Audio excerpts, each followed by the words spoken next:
अस्सलाम वालेकुम की हाल है सारे बिरावां दा ठीक हो। उम्मीद करदा सारे बिरा फिट होने हो। आज जनाब मौजूद हाँ एक बार अपने लोके दा नाम दस कसम मैंने बोल महमूदपुर शरीफ असल में ना ये लोके दा नाम पूरा नहीं होंदा चढ़दा महमूदपुरा महमूदपुरिया जी हाँ वेखो हुण तुहाडे सामने वड्डे वड्डे स्टार मौजूद हैं। ओ लगड़ बगया एक बार बारी बड़क एक बारी बिरा ये उन्हें को पता लगना एक उठ चाहिए। हां हाँ लगड़ बगया खाने छोले टिटकार बिदामा दे। हाँ जी ए भाई लाडला खोखर टिकटॉक ते बड़ा मशहूर है ते नसीर चदड़ तुम एक बड़े बिरान है अल्लाह दा नाम मैंने बड़ा मैंने कोई नहीं ये नहीं मैं कुरान दा छड़नी कदी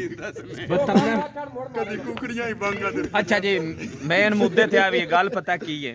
फुल्लां वाले दे गाने दी अज शूटिंग ठीक है ते ਅਸੀਂ ਸਾਰੇ बिरा आए हैं मंडी तो भी आए हैं ते हाफजाबाद तो भी बिरा आए हैं ते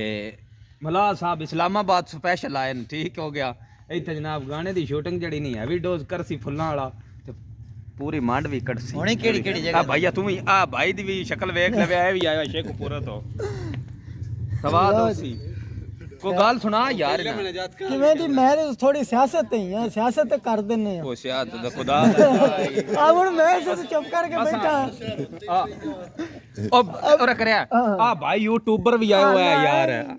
इधर देखिया जी अपने चैनल दा नाम दसया है जी। हाँ जी जनाब मेरे YouTube चैनल और Facebook पेज का नाम है चौधरी बाबर श्रीकांजू ऑफिशियल है। ए भाई कुरान बड़ा औखा होके बोले अपना तारा बड़ा मांड के कराया सर कुड़ी के दौड़ा भी सुनाने दौड़ सुनाई ब्रा एक जंदा करगा यार यार चबड़ ये मारनी नहीं यार जाका मेरा तां कुछ नहीं बोलना छाड़ कुरान ना बड़ी नहीं सही वो खंड खानी तू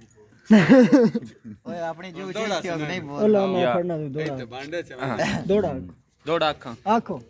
आन दो कोई यद्दे ते मोए पे उस्ताद बिस्मिल्लाह की कर रहे हो? मैं जनाब ना बिदाम खादे ने टिटकार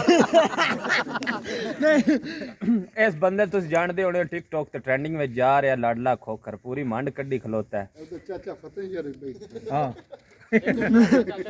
अरे पूरा पूरा बिस्मिल्लाह जी ला मैं गल लें जे मेरे प्यारे भाइयों आ मेरा चाचा जनाब फतेह शेर महमूदपुरे तो फखरे महमूदपुर ते माशाअल्लाह अज असीं इन्हां दे डेरे ते बैठे हाँ ते बड़ी चेल ते मस्ती करदे पे हाँ ते बाकी जनाब इत्थे मेरा भतरीजा आ किते गया वो ना चाचे फतेह शहर ना बड़ा कोड़दा पिया कि मैं साहब तो पौंद आउणा वीडियो दे विच आ मेरा भतरीजा है ते नाल भाई हसन बैठा ला हुण गल कर को विच अपनी अपनी आईडी दस जेडी आई आईडी दा पबजी दा आईडी दा दसी ना शहजादे छोर जड़ा ना शर्मा गया ते बाकी आ गल कर लो फखर नाल बल्कि फखर तो पहला जनाब फखरे महमूदपुरा वेख लो ऐ साडा बिरा मैं बिस्मिल्लाह करा आज जनाब वो गाने दी शूटिंग है मेरे बिरा फुल्ला वाले दा गाना आ रहा नवा जनाब ते इंतजार करो बड़े ना अच्छे अच्छे बोल भी बोले गए ने ते बाकी मुर्दन गाने च आपे पता लग जासी मैं गुलूकार कैसा जमया महमूदपुर की धरती ते बिस्मिल्लाह